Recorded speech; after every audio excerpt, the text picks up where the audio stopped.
नमस्कार दोस्तों, कैसे हैं आप लोग। होपफुली आप लोग स्वस्थ होंगे। आज ये क्लास नंबर 2 होने वाला है, क्लास 8 के साइंस के एनसीईआरटी चैप्टर 1 फसल एवं फसल उत्पादन एवं प्रबंधन का। ठीक है, इससे पहले कि आज हम लोग स्टार्ट करने वाले हैं पॉइंट नंबर 2 जो कृषि क्रियाकलाप होता है। उसमें पहला हम लोग पढ़ चुके हैं मिट्टी को तैयार करना। दूसरा हम लोग आज पढ़ने वाले हैं बुआई से। ठीक, लेकिन वहाँ स्टार्ट करें उससे पहले थोड़ा सा पिछले क्लास का हम लोग रिकेप कर लें, जल्दी उसको थोड़ा सा याद कर लें। क्या कहें, पिछले क्लास में हम लोग पढ़े थे कि सभी सजीवों को जो है भोजन की ज़रूरत होती है। पौधे अपना भोजन स्वयं बनाते हैं, लेकिन मनुष्य सहित जो अन्य जंतु हैं वो अपना भोजन बनाने में असमर्थ हैं। ये हम लोग पढ़ चुके थे। उसके बाद पढ़े थे कि जितने भी सजीव हैं जो भोजन से ऊर्जा उन लोगों को प्राप्त होती है वो विभिन्न जैविक प्रक्रमों जैसे कि पाचन, श्वसन, उत्सर्जन, इस सब के संपादन में इस ऊर्जा का उपयोग करते हैं। उसके बाद हम लोग पढ़े थे कि भोजन, जो हम अपना भोजन है वो पौधे और जंतु दोनों से ही प्राप्त करते हैं। तो यहाँ तक हम लोग पढ़ चुके थे। उसके आगे पढ़े थे कि चूँकि हम जो भारत है इसकी जनसंख्या बहुत बड़ी है, तो इस जनसंख्या को भोजन प्रदान करने के लिए भोजन का नियमित उत्पादन, उचित प्रबंधन और वितरण की क्या है आवश्यकता है। उसके बाद कृषि पद्धतियाँ हम लोग पढ़े थे और कृषि के विकास के बारे में थोड़ा सा पढ़े थे कि लगभग 10,000 ईसा पूर्व तक मनुष्य जो थे घुमंतु थे। एक जगह से दूसरे स्थान तक, एक स्थान से दूसरे स्थान तक भोजन और आवास की खोज में घूमते रहते थे। कच्चे फल और सब्जियां खाते थे, साथ ही साथ जंतुओं का शिकार भी करते थे भोजन के लिए। अब आगे क्या है,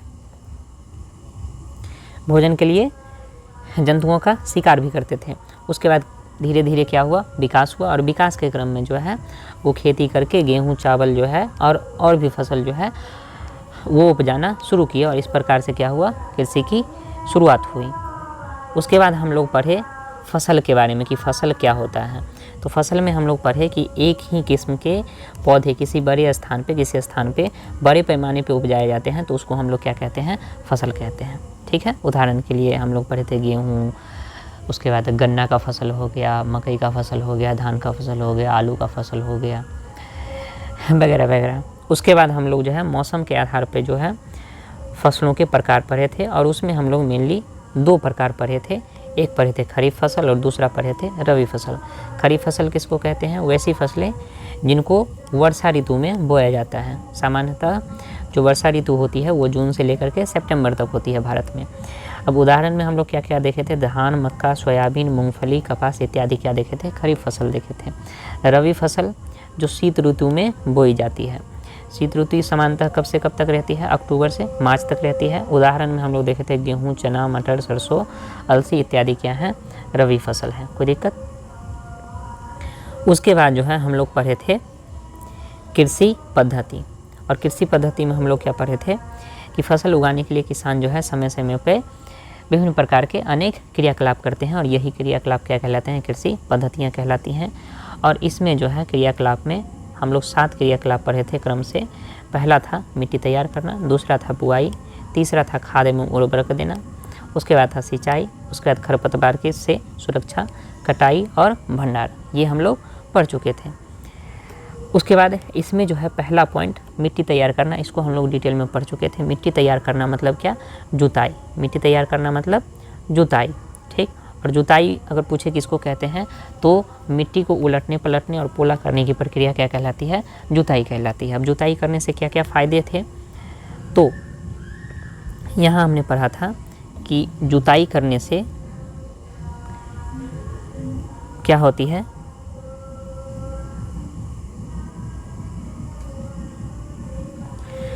जुताई करने से जो है पौधे की जड़ें गहराई तक जा सकती हैं। पोली जो मिट्टी होती है उसमें गहराई में धंसी जड़ें भी सरलता से शोषण कर सकती है। दूसरा पॉइंट था। तीसरा पॉइंट था कि जो पोली मिट्टी जो होती है वो मिट्टी में रहने वाले सूक्ष्मजीव और केंचुओं की वृद्धि में सहायक होती है। तीसरा पॉइंट। चौथा पॉइंट हम लोग पढ़े थे कि जुताई के दौरान क्या होते हैं कि मिट्टी जो है, मिट्टी में पाए जाने वाले पोषक तत्व मिट्टी के सभी भागों में मिल जाते हैं। ठीक है, क्या होते हैं, मिल जाते हैं, जिसका उपयोग जो है पौधे आसानी से कर पाते हैं और उनका बेहतर ग्रोथ हो पाता है। उसके बाद हम लोग पढ़े थे कि जो ये सूक्ष्म जीव होते हैं जिसकी चर्चा हम लोगों ने ऊपर की है, उन लोगों को कहा जाता है किसानों का मित्र। और क्यों कहा जाता है? क्योंकि ये क्या करते हैं कि जो मिट्टी में रहते हैं तो ये मिट्टी को और अधिक क्या कर देते हैं, पोला कर देते हैं, और ज़्यादा पलट करके इसको क्या करते हैं, पोला कर देते हैं। इसमें हमने पढ़ा था कि जो ये सूक्ष्म जीव है मिट्टी को और अधिक क्या कर देते हैं, उलट पलट देते हैं और पोला कर देते हैं, उलट पलट देते हैं और पोला कर देते हैं। जैसे पोषक पदार्थ क्या आ जाते हैं, ऊपर आ जाते हैं, और पेड़ पौधे इसका आसानी से उपयोग कर पाते हैं और बेहतर वृद्धि कर पाते हैं, पहली चीज़। दूसरी चीज़, पृथ्वी के मतलब मिट्टी के अंदर जो है मृत पौधे और जंतु भी पाए जाते हैं। ठीक, ये जो सूक्ष्म जीव होते हैं उनको क्या कर देते हैं, अपघटित कर देते हैं, और मृत जीव में जो भी पोषक तत्व पाए जाते हैं वो मिट्टी में मिल जाते हैं, मिट्टी को प्राप्त हो जाते हैं, जिसका उपयोग करके पौधे बेहतर वृद्धि कर पाते हैं। तो इन रीजनों से यानी इन कारणों से हम लोग कहते हैं कि जो ये सूक्ष्म जीव हैं या केचुए हैं ये क्या हैं, किसान के मित्र हैं। ठीक, तो ये वाला पॉइंट क्लियर हो चुका था। उसके बाद हम लोग पढ़े थे कि जो जुताई है एक और चीज़ के लिए आवश्यक है कि बुआई और सिंचाई के लिए जो है खेतों का समतल होना आवश्यक है, और जुताई के दौरान जो है पाटल की सहायता से जो है हम ज़मीन को क्या कर देते हैं, समतल कर देते हैं। उसके बाद कृषि औजार के बारे में हम लोग पढ़े थे। कृषि औजार में हम लोग जो है हल, कुदाली और कल्टीवेटर के बारे में पढ़े थे। हल क्या होता है, तो प्राचीन समय से जो है जुताई, खाद और उर्वरक मिलाने, खरपतवार निकालने और मिट्टी को खुरचने के लिए इसका उपयोग किया जाता रहा है। लकड़ी का बना औजार होता है जिसे बैल या फिर कुछ अन्य जानवरों जैसे घोड़े, ऊंट की सहायता से खींचा जाता है। इसके 3 भाग होते हैं, फाल, हल, शेफ्ट और एक होता है जोत। ठीक, फाल, हल, शेफ्ट और जोत क्या क्या होते हैं ये हम लोग पढ़ चुके हैं।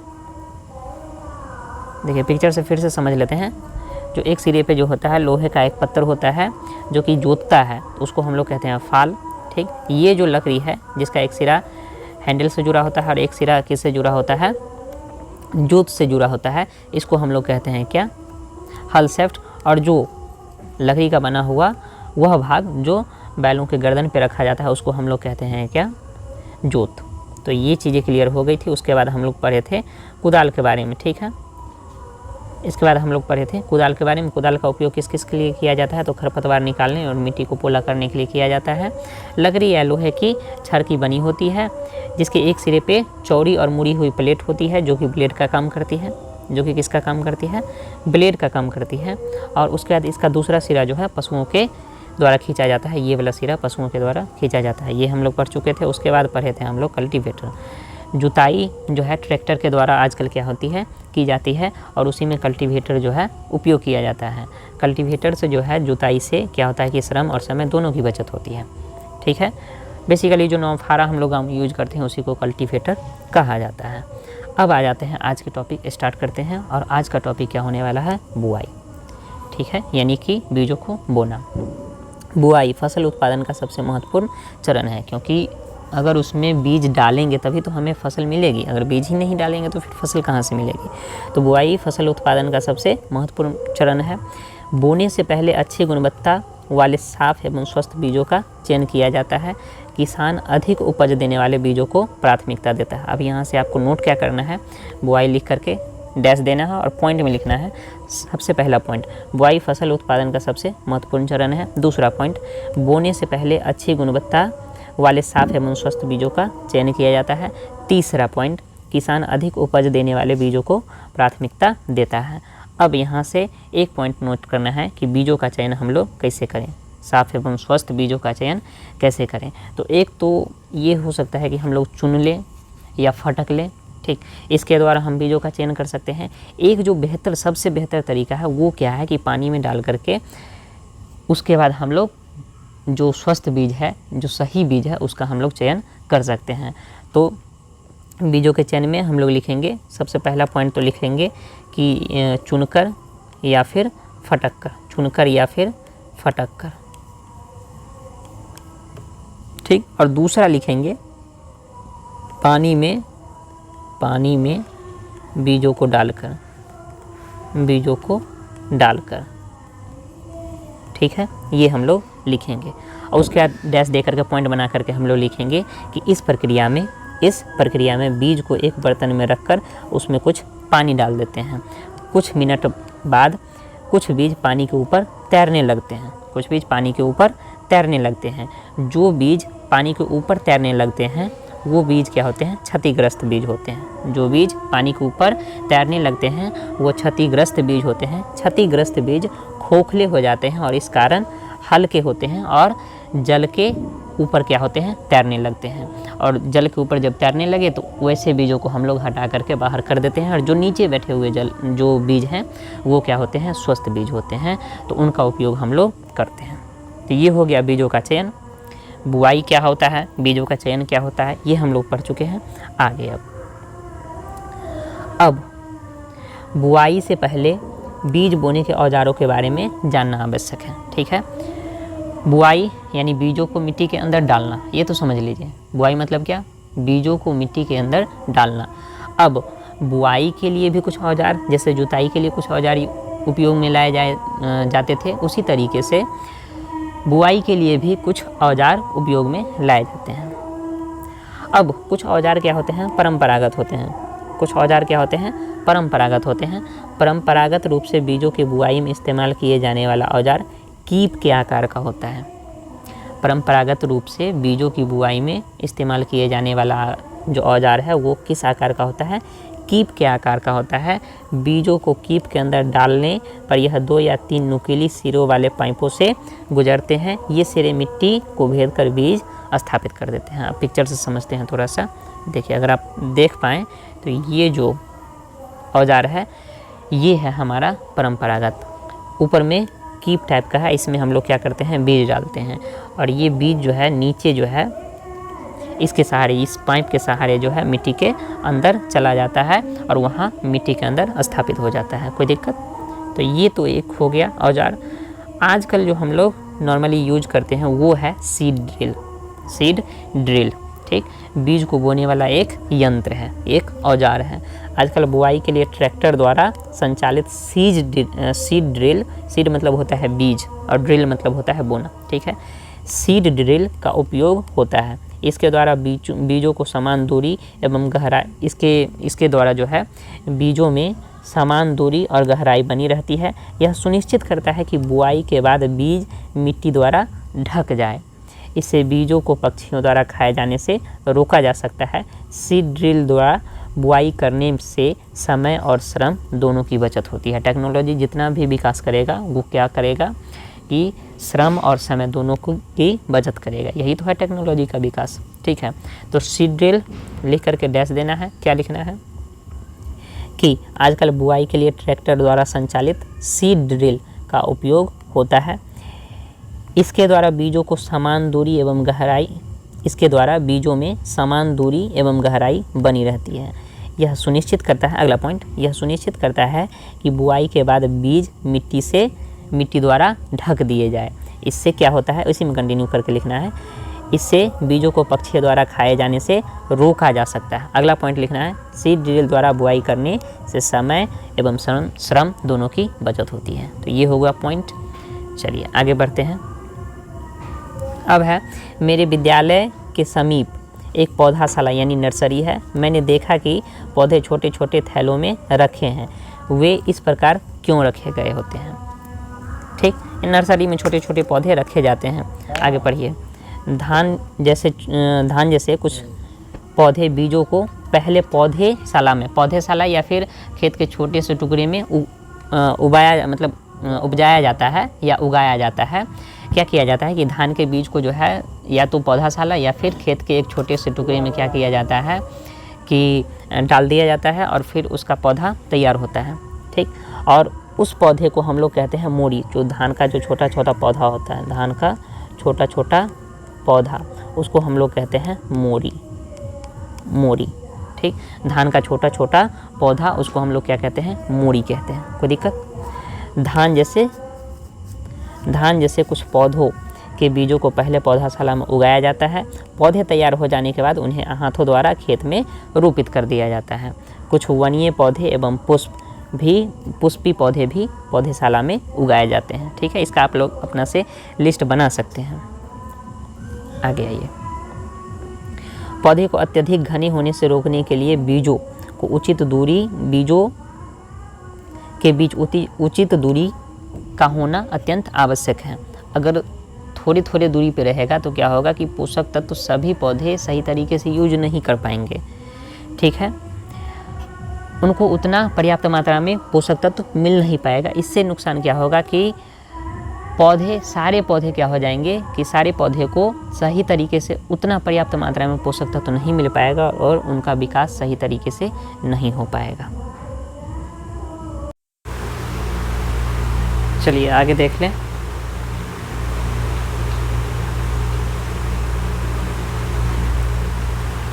आगे है, पौधे को सूर्य का प्रकाश, पोषक एवं जल पर्याप्त मात्रा में प्राप्त होता है। अधिक घनेपन को रोकने के लिए कुछ पौधे को हम लोग निकाल करके हटा देते हैं, ठीक। तो ये था बुआई, ठीक। बुआई में हम लोग क्या क्या पढ़े हैं, फिर से थोड़ा सा रिकेप कर लें।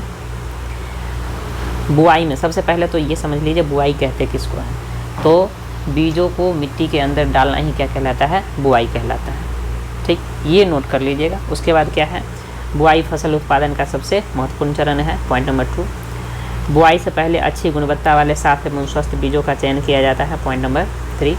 उसके बाद किसान अधिक उपज देने वाले बीजों को प्राथमिकता देता है, पॉइंट नंबर 4। उसके बाद है बीजों का चयन हम लोग किस प्रकार से करते हैं, तो या तो चुन करके या फिर फटक करके या फिर पानी का उपयोग करके। पानी के उपयोग वाला में आप लोग जो है डैश दे करके पॉइंट बना करके लिख सकते हैं कि इस प्रक्रिया में बीजों को एक बर्तन में रख करके उसमें कुछ पानी डाल दिया जाता है। कुछ मिनट बाद कुछ बीज पानी के ऊपर तैरने लगते हैं। कुछ मिनट बाद पानी के ऊपर कुछ बीज तैरने लगते हैं। ऐसा इसलिए होता है क्योंकि जो बीज क्षतिग्रस्त होते हैं वे खोखले होते हैं और इस कारण क्या होते हैं, हल्के होते हैं।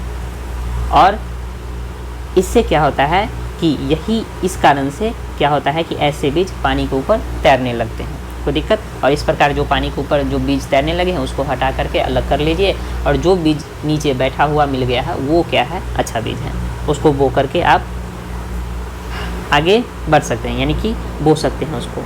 अब उसके बाद हम लोग पढ़े थे कि किसके बारे में, कि बोने के औजार के बारे में, ठीक है। बुआई के औजार में सबसे पहले हम लोग पढ़े हैं परंपरागत औजार। तो इसमें हम लोग पॉइंट नंबर 1 पढ़े थे क्या, कि परंपरागत रूप से बीजों की बुआई में जो इस्तेमाल किया जाने वाला औजार है वो कीप के आकार का होता है, पॉइंट नंबर 1। पॉइंट नंबर 2, बीजों को कीप के अंदर डालने पर यह 2 या 3 नुकीली सिरों वाले पाइपों से होकर के गुजरता है और ये सिरे मिट्टी को भेद करके और उसमें बीज स्थापित कर देते हैं। तो ये आपको नोट करना है कि किस तरीके से ये काम करता है। उसके बाद जो है हम लोग पढ़े थे सीड ड्रिल के बारे में। किसके बारे में, सीड ड्रिल के बारे में। तो आजकल जो है बुआई जो है वो भी ट्रैक्टर से होता है, और ट्रैक्टर संचालित ही एक यंत्र क्या है, सीड ड्रिल है, ठीक। इसमें नोट करना है क्या है, पहला पॉइंट, आजकल बुआई के लिए ट्रैक्टर द्वारा संचालित सीड ड्रिल का उपयोग होता है। इसके द्वारा बीजों में समान दूरी एवं गहराई बनी रहती है। यह सुनिश्चित करता है कि बुआई के बाद बीज मिट्टी द्वारा ढक दिए जाएं। उसके बाद इससे क्या होता है, उसी में कंटिन्यू करके लिखना है कि इससे बीजों को पक्षियों द्वारा खाए जाने से रोका जा सकता है। और अगला पॉइंट लिखना है कि सीड ड्रिल द्वारा बुआई करने से समय और श्रम दोनों की बचत होती है, कोई दिक्कत। उसके बाद हम लोग पढ़े थे मोड़ी के बारे में। किसके बारे में, मोड़ी के बारे में। मोड़ी क्या होता है, तो धान की फसल लगाने से पहले क्या किया जाता है, धान के बीज को किसी खेत के छोटे से कोने या फिर कोई पौधाशाला में क्या किया जाता है, उसको उगाया जाता है, ठीक। जब बीज को डाल करके और मिट्टी में बो दिया जाता है तो कुछ समय बाद जो है धान के छोटे छोटे जो है पौधे तैयार हो जाते हैं और यही धान के छोटे छोटे पौधे क्या कहलाते हैं, मूड़ी कहलाते हैं, कोई दिक्कत। इसी तरीके से और भी पौधे का इस तरीके से उगा करके छोटे छोटे पौधे जब तैयार हो जाते हैं फिर वो उसको क्या किया जाता है, बो दिया जाता है। उसके बाद हम लोग समझे थे कि पौधे के अत्यधिक घने होने से क्या होता है कि पौधे का विकास नहीं उतना बेहतर नहीं हो पाता है। इसलिए क्या करते हैं कि हम लोग बीच बीच में से जो है पौधे निकाल देते हैं, उखाड़ देते हैं, कोई दिक्कत।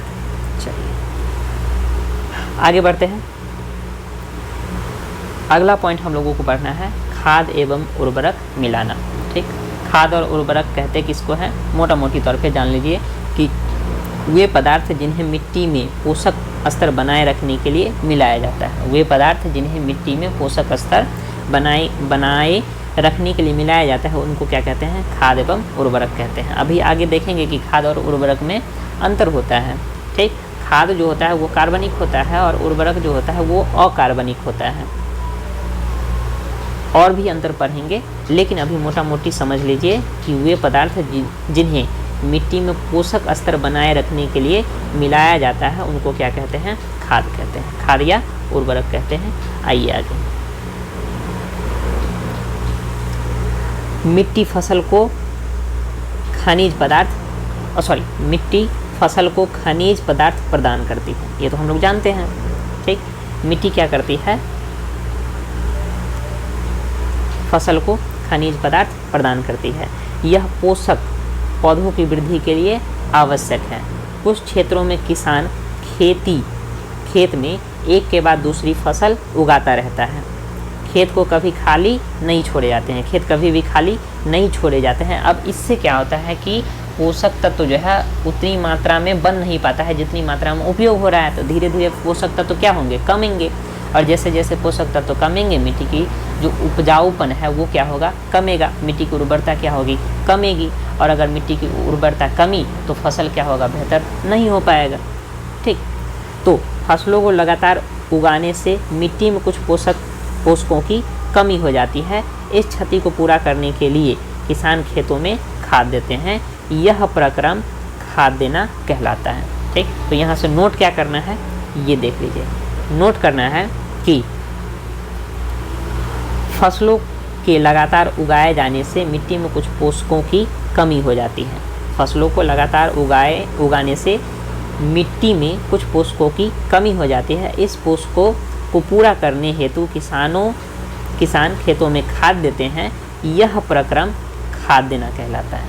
ठीक, आइए आगे पॉइंट दे करके नोट करना है कि अपर्याप्त खाद देने से पौधे क्या हो जाते हैं, कमज़ोर हो जाते हैं। अब कोई व्यक्ति ही है, अगर उसको 4 रोटी की ज़रूरत है, अगर उसको 2 रोटी दे रहे हैं तो स्वाभाविक है कि वो कमज़ोर होगा। यही चीज़ है, खेत को ज़्यादा पोषक की ज़रूरत है, अगर कम दे रहे हैं तो पौधे का विकास क्या होगा, कम होगा और पौधे क्या होंगे, कमज़ोर होंगे। आगे आइए पढ़ते हैं आगे खाद के बारे में। खाद एक कार्बनिक या जैविक पदार्थ है जो पौधे या जंतु के अपशिष्ट से प्राप्त होता है।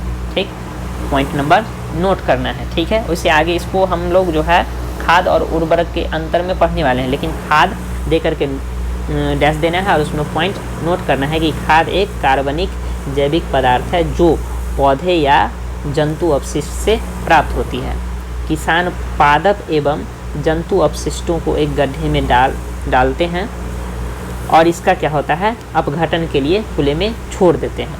ठीक है, किसान क्या करते हैं, पादप अपशिष्ट हो या जंतु अपशिष्ट हुआ उसको क्या करते हैं, एक गड्ढे में डाल देते हैं और उसको जो क्या करते हैं, अपघटन के लिए छोड़ देते हैं ताकि वो अपघटित हो जाए। ठीक है, यानी सड़ जाए।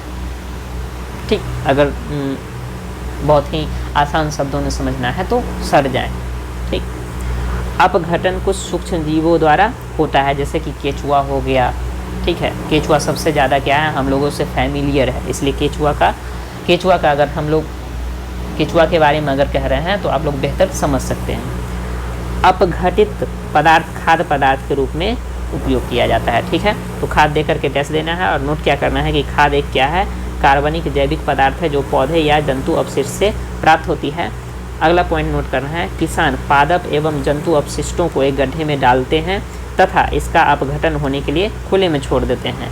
अपघटन कुछ सूक्ष्म जीवों द्वारा होता है। यह अपघटित पदार्थ खाद के रूप में उपयोग किया जाता है। ठीक है, यह अपघटित पदार्थ खाद के रूप में उपयोग किया जाता है, बस। ठीक, उसके बाद उदाहरण में आपको लिख लेना है वर्मी कंपोस्ट और उसके बाद लिखना है केचुए द्वारा बनाया गया खाद। ठीक है, ये आपको उदाहरण में लिखना है। आगे आइए,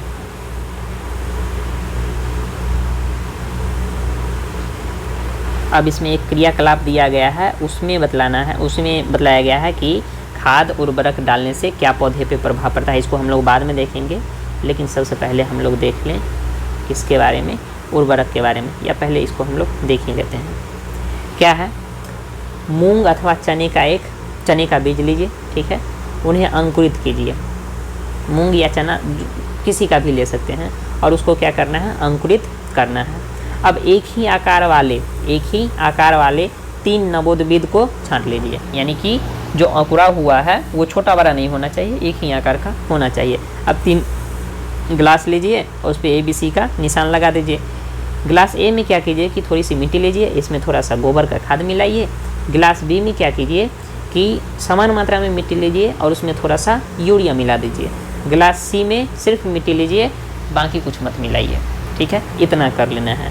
गिलास ए में क्या करना है, मिट्टी लेकर के गोबर का खाद मिलाना है। गिलास बी में क्या करना है, मिट्टी लेकर के उसमें थोड़ा सा यूरिया मिलाना है। गिलास सी में सिर्फ मिट्टी लेकर के और बाकी कुछ यूज नहीं करना है। अब इसको क्या करना है कि अब इसमें जो है पानी की समान मात्रा डालते रहिए, सुरक्षित स्थान पर रख दीजिए और उसके बाद प्रतिदिन पानी देते रहिए। अब 7 से 10 दिन बाद जो है पौधे के विकास को नोट कीजिए। आप पाएंगे कि जिसमें गोबर हम लोग डाले थे उसका विकास ठीक ठाक हुआ है, जिसमें हम लोग यूरिया डाले थे उसका विकास उससे भी बेहतर हुआ है, और जिसमें हम लोग कुछ नहीं डाले थे उसका विकास जो है कम हुआ है। इससे क्या पता चला, इससे पता चला कि भाई मिट्टी में पोषक तत्व हम देंगे तो पौधे बेहतर विकास कर सकते हैं। ये था एक क्रियाकलाप, ठीक। आइए अब इधर पूछता है क्या तीनों गिलास में पौधों की वृद्धि की गति एक समान है? नहीं है। क्या गिलास में पौधे की वृद्धि, किस गिलास में पौधे की वृद्धि बेहतर है? तो यूरिया जिसमें डाले थे उसमें। किस गिलास के पौधे में वृद्धि सबसे अधिक है? यूरिया वाले गिलास में, यानी कि गिलास बी में, ठीक है। अब आगे आइए उर्वरक के बारे में। उर्वरक क्या है? उर्वरक लिख करके डैश देना है, फिर लिखना है उर्वरक रासायनिक पदार्थ है जो विशेष पोषकों से समृद्ध होते हैं। जो क्या होते हैं? विशेष पोषकों से समृद्ध होते हैं। अब ये खाद से कैसे भिन्न है थोड़ा सा वो देख लीजिए, वो बाद में देखेंगे, पहले इसके बारे में डैश दे करके पहला पॉइंट लिखिए। उर्वरक रासायनिक पदार्थ हैं जो विशेष पोषकों से समृद्ध होते हैं। उर्वरक का उत्पादन फैक्ट्रियों में किया जाता है। उर्वरक के कुछ उदाहरण में आप urea, ammonium sulphate, super sulphate, potash, NPK यानी कि जिसको नाइट्रोजन, फास्फोरस, पोटेशियम कहते हैं, DAP, यूरिया, ये सारे जब हम लोग जो नॉर्मली खेती करते हैं तो हम लोग तो 3-4 जो उर्वरक हैं उसके नाम तो आसानी से जानते हैं, जैसे यूरिया हो गया, DAP हो गया, पोटास हो गया, कैल्शियम हो गया, ठीक है, ये सब के नाम जानते हैं। ये सब क्या है? उर्वरक है, ठीक। तो उर्वरक क्या है? रासायनिक पदार्थ है। उर्वरक क्या है? रासायनिक पदार्थ है। इसको हम लोग अकार्बनिक पदार्थ भी कह सकते हैं। अकार्बनिक क्या कह सकते हैं? अकार्बनिक पदार्थ, ठीक है, जो कि विशेष पोषक से समृद्ध होता है। यानी कि जैसे यूरिया है तो इसमें नाइट्रोजन पाया जाएगा, ठीक है, सुपर फॉस्फेट है इसमें फास्फोरस पाया जाएगा, इत्यादि इत्यादि, ठीक है। आगे आइए,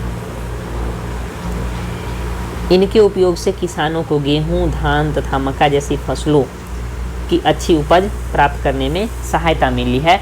परंतु यहाँ पे ट्विस्ट है कि उर्वरकों के अत्यधिक उपयोग से मिट्टी की उर्वरता में कमी आई है। मिट्टी की उर्वरता में कमी आई है। देखिए, छोटे से समय के लिए तो ठीक है, लेकिन अगर लॉन्ग टाइम की अगर हम बात करें, एक लंबे समय अंतराल की बात करें, तो ये मिट्टी को नुकसान पहुंचाते हैं। इसका ज़्यादा उपयोग क्या करता है? मिट्टी को नुकसान पहुंचाता है। कैसे नुकसान पहुंचाता है कि अगर इसका उपयोग लगातार हम कर रहे हैं तो क्या होता है कि जो मिट्टी के अंदर जो सूक्ष्म जीव पाए जाते हैं उसके लिए ये नुकसानदेह होते हैं, उनको मार देते हैं। अब उनको मार दिए तो वो क्या कर रहे थे? वो तो हमारी ज़मीन को और ज़्यादा बेहतर बना रहे थे ना, भुरभुरी बना रहे थे। जो मृत जीव थे, जो पौधे थे, उसको क्या कर रहे थे? अपघटित कर रहे थे, और उससे हम लोगों को पोषक तत्व मिल रहा था। अब जब वो ही मर गए हैं तो वो तो पोषक तत्व से वंचित हो जाएगा ना पौधे। जो ज़मीन है उसमें वो पोषक तत्व नहीं मिल पाएगा, ठीक। तो धीरे धीरे क्या होगी? उर्वरता कम होती जाएगी, ठीक है। तो ये पॉइंट है। साथ ही साथ इससे और नुकसान क्या है कि यह जल प्रदूषण का भी क्या है? स्रोत है, ठीक। इससे क्या होता है? जल प्रदूषण भी होता है। अब हम खाद डालें, ठीक है, वर्षा आई, पानी खेतों से होकर के कहाँ गई? नालों में गई, नदियों में गई, और फिर वो नाले नदियाँ बड़ी नदियों में गई, बड़ी नदियाँ कहाँ गई? समुद्र में गई। इस तरीके से जो है जल जो है क्या हुआ? प्रदूषित होता चला गया, होता चला गया, होता चला गया।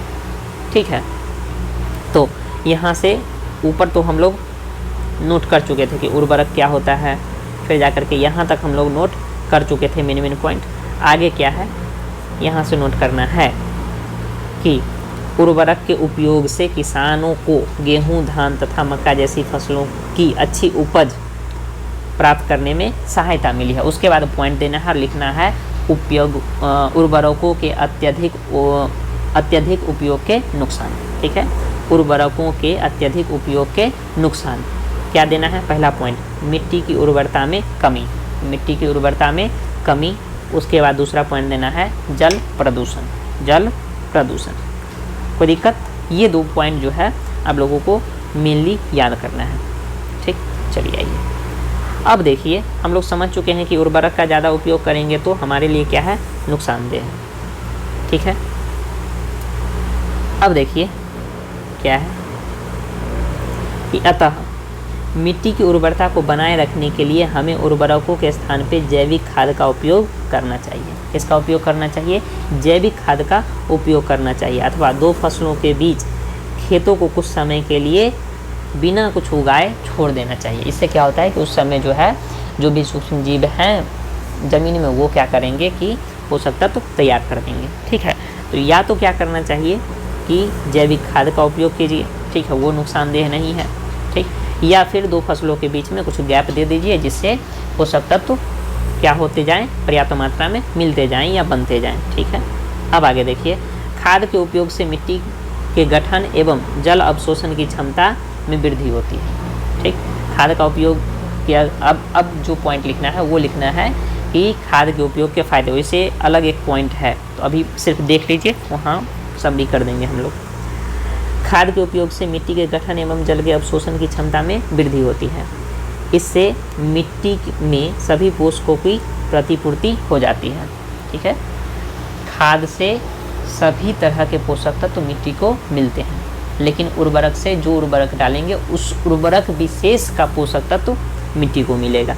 आगे आइए, मिट्टी में पोषकों की प्रतिपूर्ति का अन्य तरीका फसल चक्रण है। फसल चक्रण, अब एक पॉइंट आ गया है फसल चक्रण। फसल चक्रण दे करके डैश दीजिए और उसके बाद देखिए, यह एक फसल के बाद खेत में दूसरे किस्म के फसल एकांतर क्रम में उगाकर किया जाता है।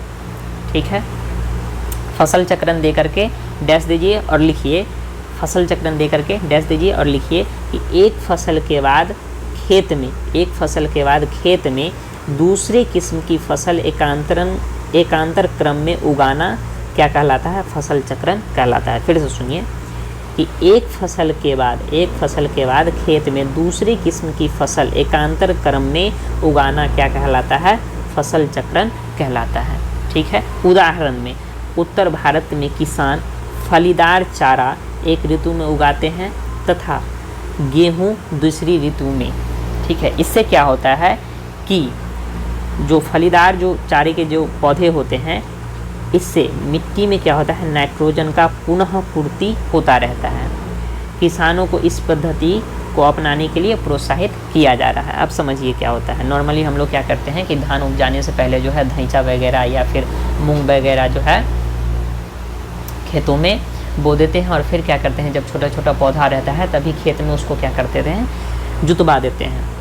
ठीक है, इससे क्या होता है कि इसके जो जड़ में जो है ग्रंथिका पाई जाती है, जो क्या होती है कि राइजोबियम बैक्टीरिया जिसमें होती है, और ये क्या करती है कि वायुमंडल से नाइट्रोजन लेकर के उसका स्थिरीकरण कर देती है, जिससे पौधे को नाइट्रोजन मिलता रहता है। और पौधे के विकास के लिए नाइट्रोजन एक आवश्यक पोषक है।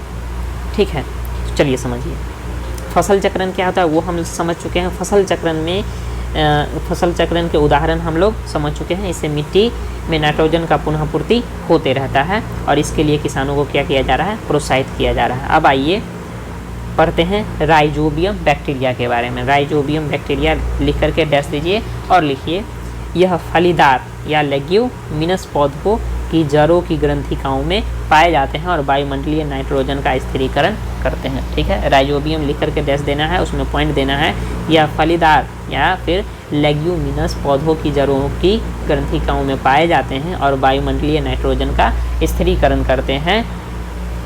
और फिर क्या करते हैं कि स्थिरीकरण मतलब कि कह सकते हैं कि पौधे के उपयोग के लायक जो है नाइट्रोजन बना देते हैं। ठीक है, पौधे के उपयोग के लायक नाइट्रोजन बना देते हैं। डायरेक्ट जो है पौधे नाइट्रोजन का उपयोग नहीं कर सकते हैं, सिर्फ नाइट्रोजन के रूप में। ठीक है, तो पौधे जिस रूप में नाइट्रोजन का उपयोग कर सकते हैं उस रूप में बना देना क्या कहलाता है, नाइट्रोजन का स्थिरीकरण कहलाता है। ठीक है, तो फलीदार पौधे में पाया जाता है या फिर दलहन जैसे मूंग हो गया, ठीक है, उसके बाद धैंचा जो बोले हैं वो हो गया, ये सारे जो हैं फसल होते हैं इनकी जड़ों में पाए जाते हैं। उसके बाद सनई होता है, उसके भी जड़ों में पाए जाते हैं। मेनली अधिकतर दलहन में जो है पाया जाता है। ठीक है, राइजोबियम नाम का बैक्टीरिया पाया जाता है। कहाँ पाया जाता है, पौधों की जड़ों की ग्रंथिकाओं में पाया जाता है। और काम क्या करता है, तो वायुमंडलीय जो नाइट्रोजन होता है उसका स्थिरीकरण कर देता है। स्थिरीकरण मतलब हम लोग समझ चुके हैं। चलिए आगे बढ़ते हैं और यहाँ पे हम लोग देख लेते हैं उर्वरक और खाद में अंतर। उर्वरक और खाद में अंतर, खैर इसको पढ़ें उससे पहले आप पॉइंट दे करके लिख लीजिएगा खाद के लाभ। उससे पहले आप लोग पॉइंट दे करके खाद के लाभ लिख लीजिएगा और उसके बाद लिखिएगा जैविक खाद उर्वरक की अपेक्षा अधिक अच्छी मानी जाती है। ठीक, इसके मुख्य कारण इस प्रकार हैं। पहला लिख लीजिएगा, इससे मिट्टी की जल धारण क्षमता में वृद्धि होती है। दूसरा, इससे मिट्टी भुरभुरी और सौरंध्र हो जाती है, यानी छेद हो जाता है, जिसके कारण गैस विनिमय सरलता से होता रहता है। जिसके कारण गैस विनिमय सरलता से होता रहता है। इससे मित्र जीवाणुओं की संख्या में वृद्धि होती है। इससे मित्र जीवाणुओं की संख्या में वृद्धि होती है। और उसके बाद अगला पॉइंट लिख लीजिएगा, जैविक खाद से मिट्टी के गठन में सुधार आता है। ठीक है, जैविक खाद से मिट्टी के गठन में क्या आता है, सुधार आता है, ये लिख लीजिएगा। चलिए आइए अब हम लोग पढ़ते हैं उर्वरक और खाद में अंतर।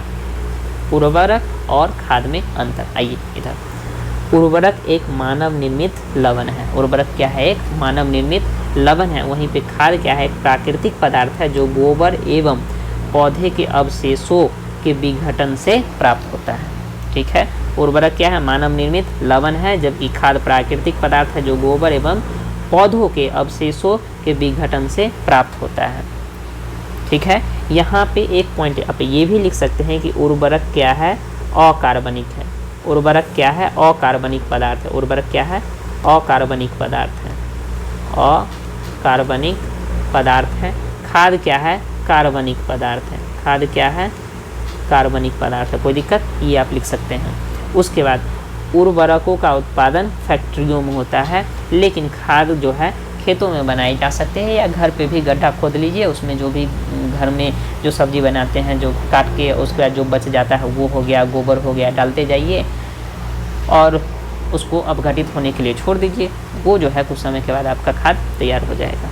आगे आइए, उर्वरकों से मिट्टी को ह्यूमस प्राप्त नहीं होती है।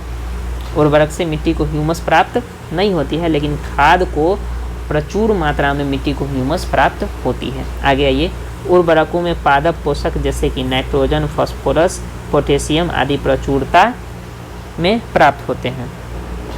ठीक है, उर्वरक में पादप पोषक जैसे कि नाइट्रोजन, फास्फोरस, पोटेशियम आदि प्रचुरता में होते हैं। खाद में पादप पोषक तुलनात्मक रूप से कम होते हैं। खाद में ये सही है कि खाद में तुलना यानी कि उर्वरक की तुलना में पोषक पदार्थ कम होते हैं, लेकिन अगर हमें लॉन्ग टाइम में अगर यूजफुल देखना है कि जिसका यूज भी करे, फसल भी अच्छी हो जाए और कोई नुकसान भी ना हो, तो खाद हमारे लिए ज़्यादा बेहतर है। ठीक है, चलिए आइए, खाद के लाभ हम लोग पढ़ चुके हैं। उसके बाद जो अगला पॉइंट है हम लोगों का वो है सिंचाई। ठीक है, तो सिंचाई फिर हम कितनी देर का क्लास हो गया है देख लें। अगर ज़्यादा देर का हो गया है, 39 मिनट का हो गया है। आज के क्लास के लिए बस इतना ही रहने देते हैं और फिर अगली क्लास से हम लोग पढ़ेंगे सिंचाई के बारे में। अगली क्लास में हम लोग जो ये आज रिकेप किए थे वो नहीं करेंगे, डायरेक्ट हम लोग सिंचाई से स्टार्ट कर देंगे। ठीक है, ताकि कम समय में खींचा जाए। 4 क्लास शायद लगे, 4 क्लास में मतलब पूरा ख़त्म हो जाए तो बेहतर रहेगा। चलिए, बाकी आप लोगों को कैसा लग रहा है कमेंट में बताते रहिएगा। बाकी तब तक के लिए धन्यवाद। स्वस्थ रहिए, मस्त रहिए, टेक केयर।